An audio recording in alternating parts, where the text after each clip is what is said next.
All right, welcome everyone to another version of Go Hire Talks, and it's my great pleasure to introduce Patrick Lindsley.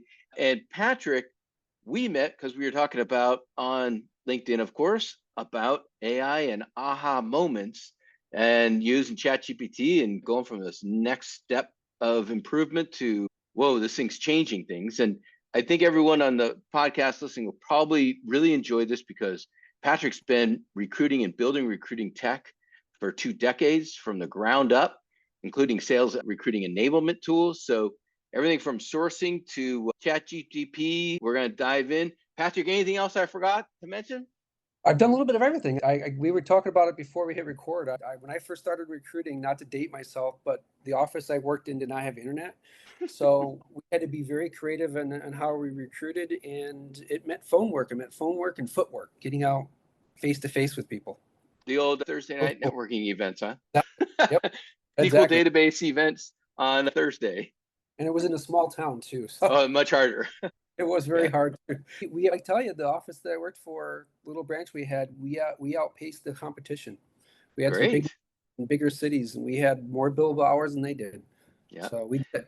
yeah. So let's jump into the first thing how we met was aha moments on my post I put on LinkedIn a couple of days ago, or my poll. My poll question was, have you had an AI aha moment? And I'll define that, and people can still look it up on the web. But to me, having been in recruiting tech and building this stuff for 29 years and using AI and having built enterprise conversational AI at two of the largest organizations in the US and healthcare and finance, it wasn't until maybe 2 months ago that I really saw what AI, generative AI specifically, can do. And that was in my situation. I was trying to do a research report, and I'm not a marketing research person. I know what I need to do, but I have a lot of business knowledge, and I have an idea of how to use prompts and have been writing them significantly. And somebody said, "Hey, go try to do that in Perplexity." So I did. I spent 4 hours at it, and I created what would probably take an MBA and director, if not senior director at a high tech company, 4 weeks to do, and I did it in 4 hours. I was like, okay, this is now a complete game changer. That was not my expertise. I probably would have been able to do it because in a startup, I can't just hire an MBA, just randomly. And even trying to find the right person would take more than 4 hours to find and recruit them.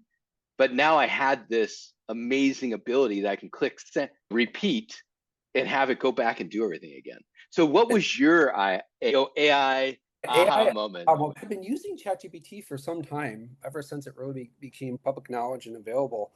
But really, what really triggered my aha moment really was set up by the fact that for the last year and a half, I've seen a trend where more and more people are applying to jobs. The resumes looked better and better. Their profiles on LinkedIn looked better and better. But the overall output of actual quality candidates that I have conversations with was dropping because I found myself going from a ratio where maybe out of every 10 interviews maybe I'd have five really good conversations that I would end up passing along to the hiring manager for review and possibly interview to maybe one or two. And Wow, it's out like, of that 10. So it dropped from yeah, 50% it, to 10 to 20%. and I'm not afraid to critique my own work. And I actually started using ChatGPT to say, "Am I doing something wrong?" Analyze my workflow, and the output of that was, "You're not really doing anything wrong." We'll give recommendations along the way, and it helped me tweak the process. It really That aha moment was really on. Now I decided to double down and say, "Okay, now help me be better." Oh, Tools like that amazing, amazing. Great tip help for me anyone listening. So be better. I want to lay out your prompt because so many people need to know this because this is going from the level, maybe this is where you get the aha moment when you're Yeah. using ChatGPT, how you create it. Is so lay yours out, how you got to that. How can you fix it for me? Exactly. So I'd studied prompt engineering and the quality of the prompts, and I'd gone beyond just the tell me about the capital of Egypt or tell me about this or the history of Yeah, that. It does great for outputting simple inputs like that, input output. But when you can develop workflows in ChatGPT where I'll input something, you output something back in a certain format and give me recommendations or thoughts, it almost is like having a second and third recruiter sitting next to me saying, "Did you consider this or consider that?" So I had the prompts not only looking at the profiles and resumes and telling me how good a fit they were. What are they a fit for? Mm. What gaps are on the resumes, or where are their strengths and weaknesses? And I also leveraged it to help me customize messages when I was sending out emails, because I had 150 emails a month. I had to make sure everyone counted. And customization is something I've always done, but it's a very time consuming task. I found that with the level of customization I was doing manually, I was maybe getting 1 or 2 to maybe 3 quality hours of sourcing in a week. When I had a ChatGPT, I was able to get closer to 9 to 10. And let me put the math down for that. For most people, we've got HR leaders, we've got TA leaders on this. So a recruiter license you're talking about with 150 in-mails is about $1,000 a month. Then there's the time of utilizing it, which is hours time spent, that can add up really quick. If you're not utilizing both effectively, it's a total sunk cost. So by using ChatGPT, which is $20, you were able to leverage that 1,000 that much more. That much more, exactly. Yep. And it allows you to do more. And now that's before you even layer on other tools that Yeah. allow you to create profiles off LinkedIn and help you automate messaging and follow-ups, which is really where the whole process falls apart, because a recruiter can only leverage so many communications in a day manually before they run out of time, or they just need to put in more hours, which leads to burnout.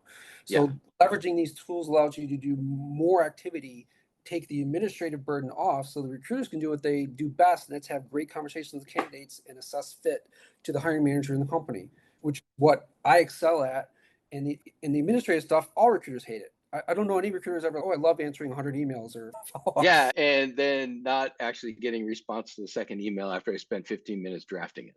Exactly. Right. Like, with ChatGPT, and I even experimented with Claude, it could output the message in less than a second. Right? It takes maybe a second or so for it to fully output it, but it outputs a nicely cleaned message based on the person's resume and profile, what I'm looking for in the role, what the job description has stated, all the nice to haves is customized to the candidate and sent out. And for technical roles, I would say I was getting somewhere around 30 to 40% response rate, sometimes up to 50, which is, Wow.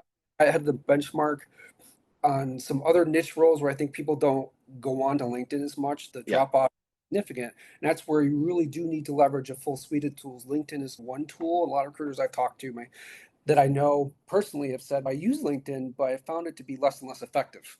And Yeah. that's the general trend I'm finding. It's still effective, still a useful tool. I've been more aggressive recently in terms of posting articles and posting things on LinkedIn, because I think there's value there to do Yeah. that. We'll get something out of that. But there's so many other tools to use, and that I think a lot of companies are missing out by just not poking their heads up, taking a look at the landscape. Because if you look at where things were in 2020, 2022, even 2023, they're completely different in 2025 for recruiting. Yeah. Recruiting, And those tools have gone up or down, either met the match, what's going on in the market, added the tech, or stagnated. And if they stagnated, it's game over. You got to use a a lot different of tools tool. have. A lot of tools, traditional methods aren't working anymore. And I'm seeing it now. The companies and the recruiters that are having the success and getting the great talent have leveraged these tools. Yep. All right. So let's go back to your aha moment. What was that one sequence of prompts or the thought after it that made you think this is now a game changer for me? Yeah, when I looked, it was interesting. When I was recruiting for a senior engineer role in DevOps, senior site reliability engineer role. And I remember posting the job with my one LinkedIn job slot and got 700 responses.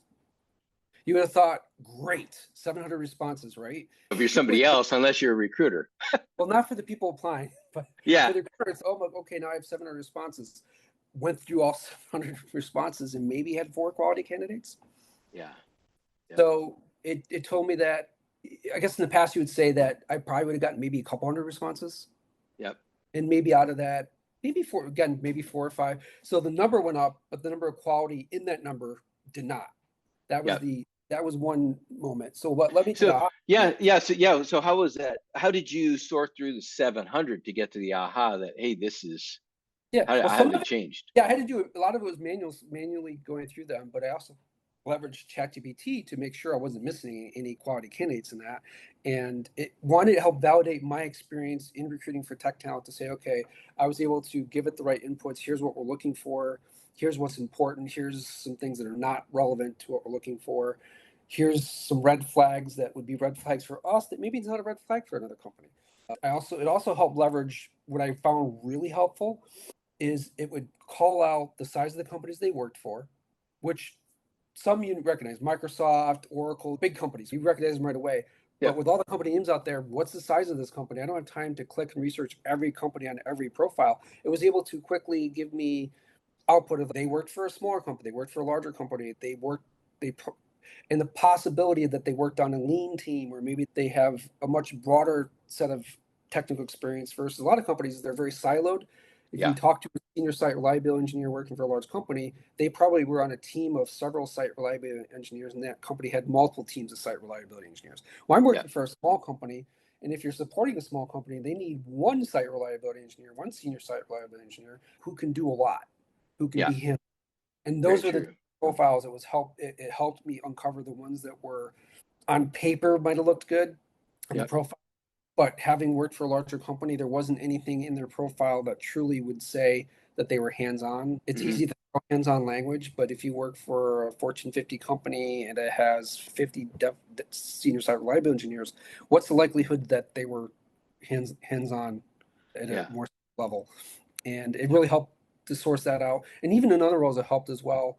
And it helped me to leverage the alternative language they might have used in their profile, abbreviations. They might have abbreviated certain technologies that, you know, either through resume fatigue, I call it resume fatigue. If you look at 100 resumes after a while, you just start glossing over certain details. You can only look To at, me, it's three. I'm already gone. and that was another aha moment. I recognized it with leadership or hired managers when they were looking at resumes.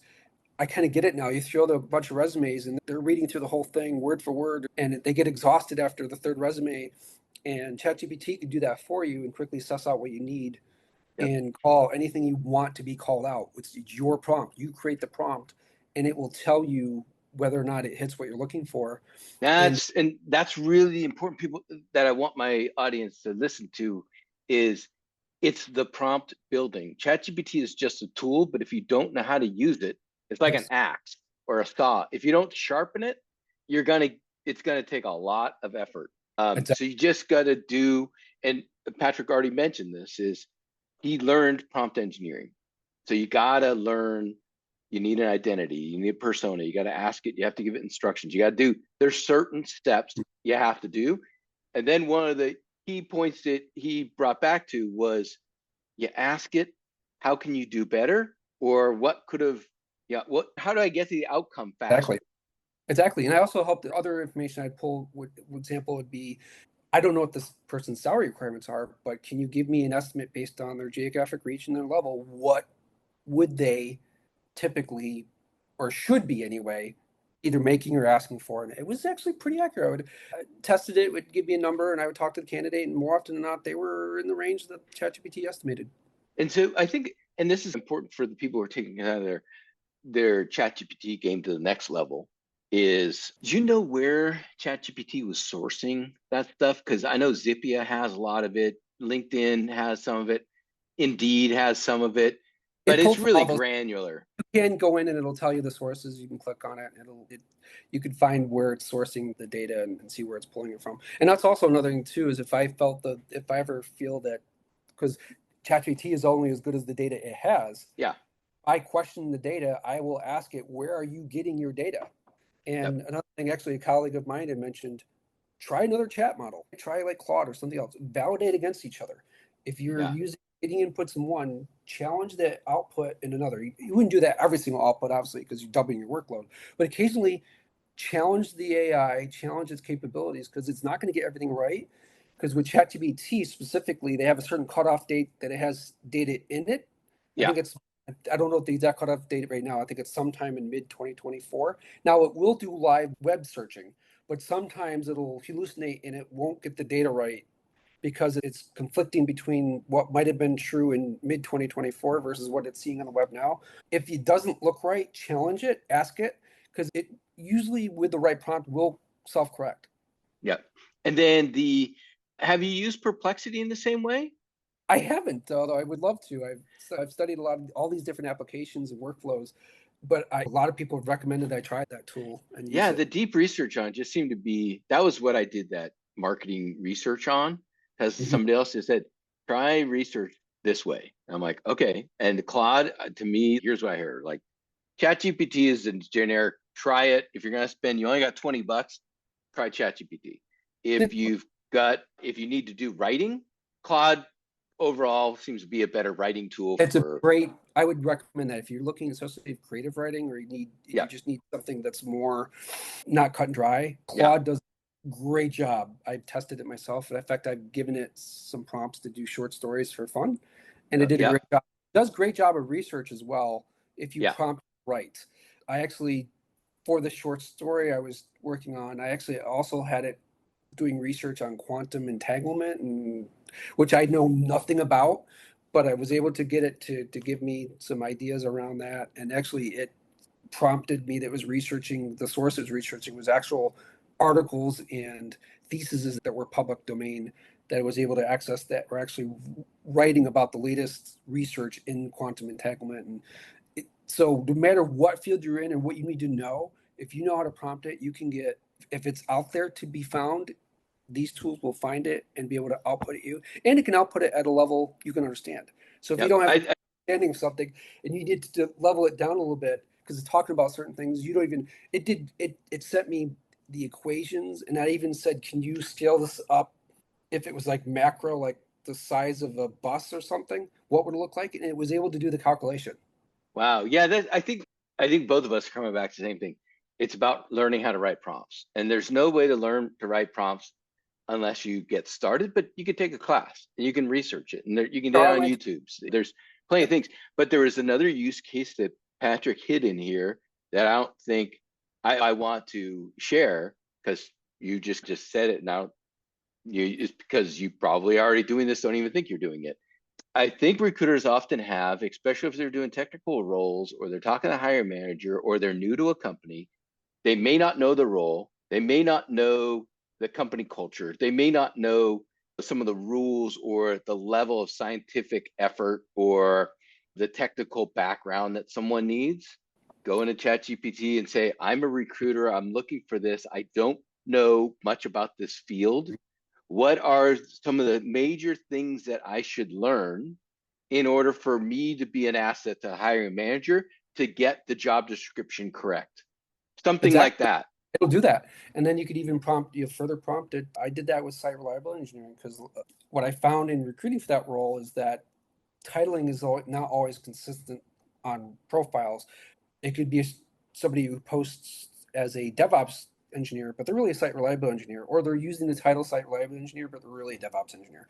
And Yep. trying to, you have to understand the underlying technology and the words and the technology that's used, what the core functions of DevOps are versus site reliability. That's just an example. If you were exploring somebody who was a front end designer or UX UI designer, same thing. You just have to learn the terminology, what differentiates somebody from a front end to a back end developer or a full stack developer. Yep. And that's also great. I think if you think of the recruiter process, and you've been doing this for a long time, so it's probably just comes second nature to you. If you're going into a situation where you just, as a recruiter, you just don't know that role, just look it up before you even do the interview, do the intake interview, Yeah, and prep. say, Yep. yeah, prep. And then you can go into the hiring manager and say, look, I don't know much about this role, but this is what I've learned. Am I on track? And you've done your homework. It doesn't take more than 15 minutes. No, it doesn't. What I actually did is with ChatGPT's help, it outputted a nice little cheat sheet for me to utilize with terminology that I wasn't familiar with until I was. Yeah, What? and you can even give it to the hiring manager and say, "Look, I'm just trying to get up to speed here." Because you have to build a partnership with them anyways, right? So you don't shy away from not knowing the role because they know you don't know the role, and then just say, "Here's what I'm learning. If I'm going, am I going down the yellow brick road?" What's relevant? What's not relevant in the terminology I'm looking at so far? And I even came up with terminology in the DevOps site reliability engineer role that my director wasn't familiar with. Yeah, And we yep, talked about it because he said there's so many tools, technologies, and ways things are phrased that if I have 10 different interviews with 10 different senior engineers, I'm going to learn something every time. yep, yep. All right, those are phenomenal tips. Let's talk about you, like what you're doing now in your operational experience, because we talked. I mentioned it in the intro. So you've been building HR recruiting stacks from the ground up. We talked about the old fax, we didn't say it, but the fax days of make sure the paper's in the fax machine on Friday, because on Sunday, if it's not, someone's heads are going to roll. So, That's how I got my start in recruiting. Was there was the fax machine and a phone, yeah. and we So, did have what, computers, but I had to manually enter everything in. yeah. So, what are you doing now? And how can you be of help to teams? And Yeah, definitely. Yeah, I'm looking for my next opportunity, and I'm looking to embrace either an organization that's looking to build tools from the ground up and mapping out recruiting processes and then layering in AI and automation to make recruiters quicker, better, more efficient, less burnout is important as well. That's what I'm looking for. Whether it's to come in and do that in a role where I'm hired to set it up, move on to the next company set up. I'd love to do that. But also, I know how to use these tools. I know how to leverage them to be more efficient. I truly believe that the old model of having recruiter do everything manually and then hiring a second recruiter or a third recruiter with these tools, if you had a team of 10 recruiters, you probably could do the same work with 4 or 5 if you leverage the tools better. correctly. Yeah. And also recruiters would, or your recruiters who maybe they're working 10 or 12-hour days, maybe they can get some of their time back and they can actually leverage some of the extra time to actually spend time with their family and friends. When you're doing things more manually and you're gutting it out, recruiters burn out. And recruiter burnout, I've seen it. 6, It's 12 months. it's not even recruiters. I talked to Matt Nealon, was on my show. He's, I don't know if he's CHRO, but he's a head of HR at an educational institution. And he mentioned that when they were just doing some automation stuff, they realized the biggest issue that they faced that was causing burnout was not the students and not the teachers and not parents. It was the internal processes that were just like, oh my God, we have to onboard somebody and we have to send it to them and them. And he just said, let's just sit down and whiteboard it out at lunch or something. And they solved it in 1 hour. Yeah, one Like hour. one of the biggest burnout things Yeah. could be solved because if you just ask what's frustrating you as an individual, you can even ask ChatGPT, how do I solve this? And it will probably tell you, like, I'm super frustrated about our internal team's process that does this. How could I fix it? And it'll And give you some you ask it, ideas. for example, who's done what? I found that when I was thinking about career sites one day, it was able to pull out best in class career sites all across the spectrum based on what I asked. I was able to go to these sites and go, oh, wow, that's how they're doing it. That's how they're doing it. Yeah. And wow, our company should be doing it the same way. Now, that was a whole nother story. When you have a website that's hard coded, it's hard to make changes. It's not like you easily tell acquisition needs to say, hey, can you rebuild that website for us? But still, it starts the conversation around what it should look like Yeah. and how to get there.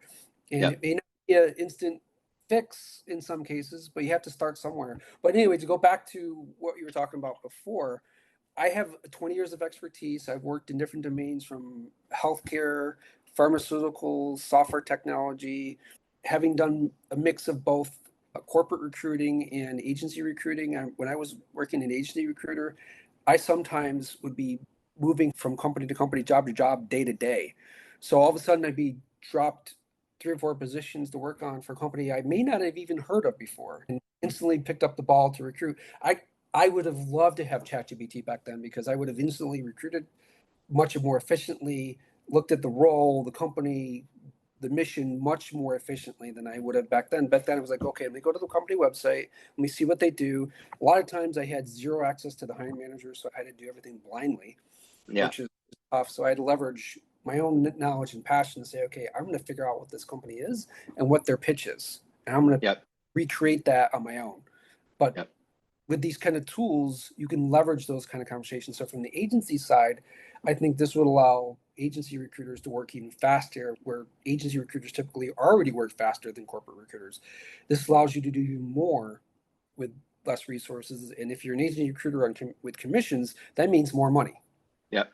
I want to You, go back to one more thing that you had mentioned that I think is really important when we're talking about tools, and not necessarily AI tools, but we talked about sourcing. A lot of people watching my podcast and listening to it love the conversation about tools because there's SMBs with different budgets, there's staffing with different budgets, and there's enterprise. And a lot of time we hear analysts get really excited because they're only looking at the newest, shiniest thing that comes from big enterprise VC-backed companies that are never going to be priced for an SMB. True. And then a LinkedIn recruiter seat is probably not going to get that 12,000 a year is probably not going to get if you're a single recruiter at an SMB. That's maybe totally out of question because you got 10 other tools you need, and it's either one license or you got other tools. So tell me about sourcing stuff. You had mentioned it earlier. I go over different tools and why, if you're using certain roles, different sourcing tools might work. That's exactly it. So an example, if you're a tech recruiter, I would say most technology recruiters probably do have a LinkedIn recruiter seat with a certain in-mail allotment. One example would be to use a tool like Seekout. And Seekout, based on the pricing point and which level you pick, gives you access to a number of, first and foremost, it will scrape profiles for you from LinkedIn using your LinkedIn recruiter account. So you may not need as many emails. So they may save the company money there. They may be able to leverage fewer emails, get a LinkedIn recruiter light account versus a full account, and then leverage Seekout along with that. And then on Seekout, let that be your primary messaging tool. It also can email. It could find it can send emails out versus in-mails, which is very helpful. And then you can also leverage that with a tool like Instantly to automate the process so that you seek out to pull the information you need, the profiles you need, and then put the data dump the information into Instantly, and you can set up a campaign. Yep. And a campaign is like a sequence of multiple emails. So when you're talking about hard to find people, they may not be ready today, but if that company's going to be hiring more and more of these people, reaching out over 3 months, Or even the market changes. How many times as a recruiter, people listen to this, and this has happened to me, where my third or fourth outreach was the one that they were responded to. Yep. And Most people stop at 2 if they get to 2.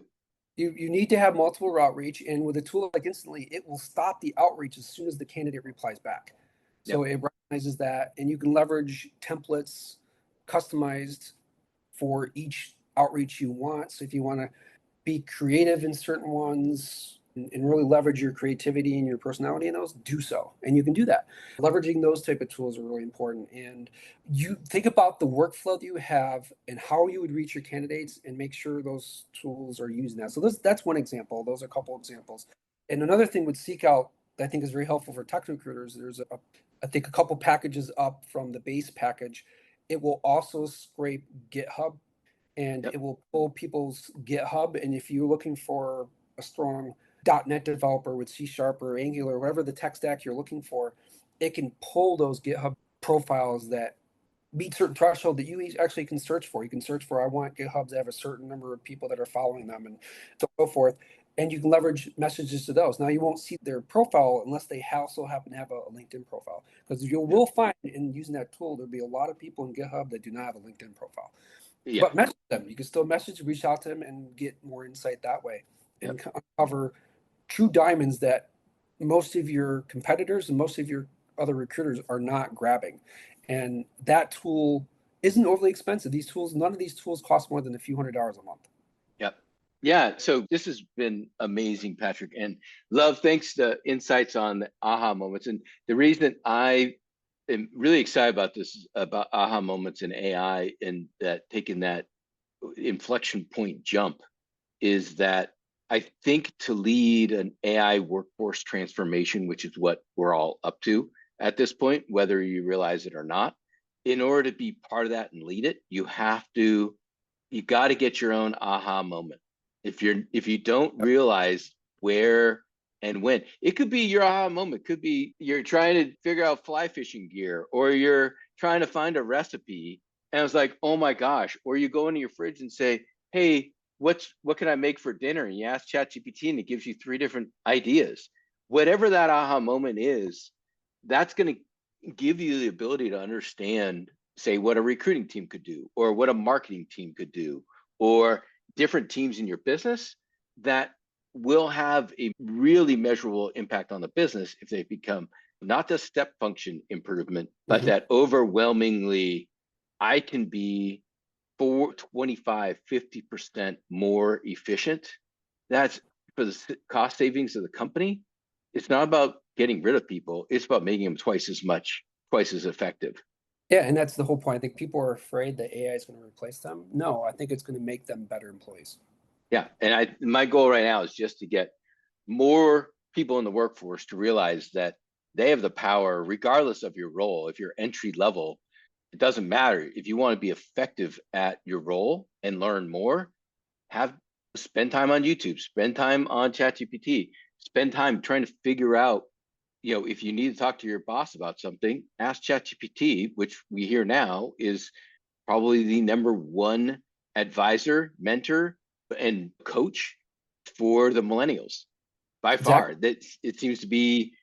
Sam Altman said, and he goes, depending on generation, people are using it differently, and millennials are using it as their advisor, their coach, their therapist.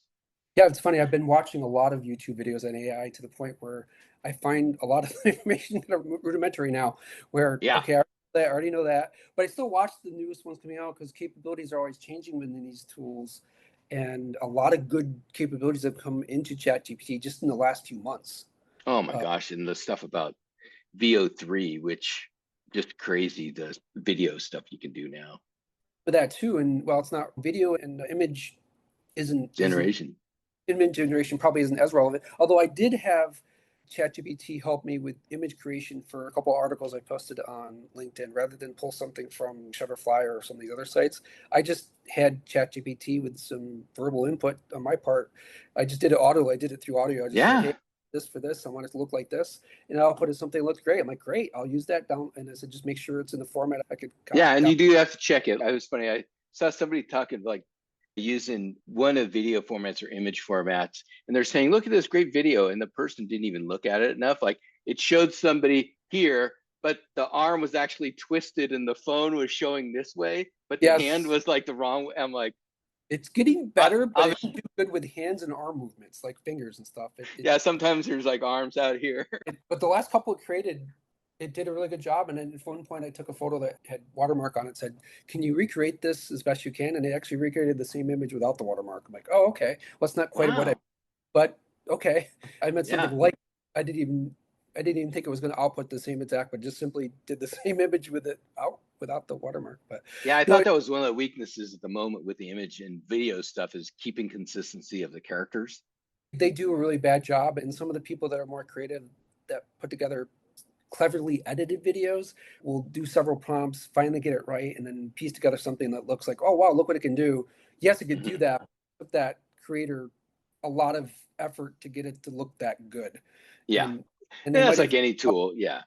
too, because there's a whole ecosystem where you can create a video on ChatGPT or another tool, and then you use another application to maybe make it Stitch them all together. stitch Yeah. it together or clean it up or improve the resolution. It's incredible what it can do. I'm constantly watching these videos. Another thing I keep asking myself, is there a certification course or courses to look at that would make me better? And there's a lot of noise out there in that space too, because a lot of people are creating these tools. But companies like OpenAI, who runs ChatGPT, have created some free tools. So if you look, there are some things out there you can find that'll give you an introduction to AI and its capabilities if you're interested. It'll go through all of the different types of AI, different business use cases, and they're taught with the beginner in mind.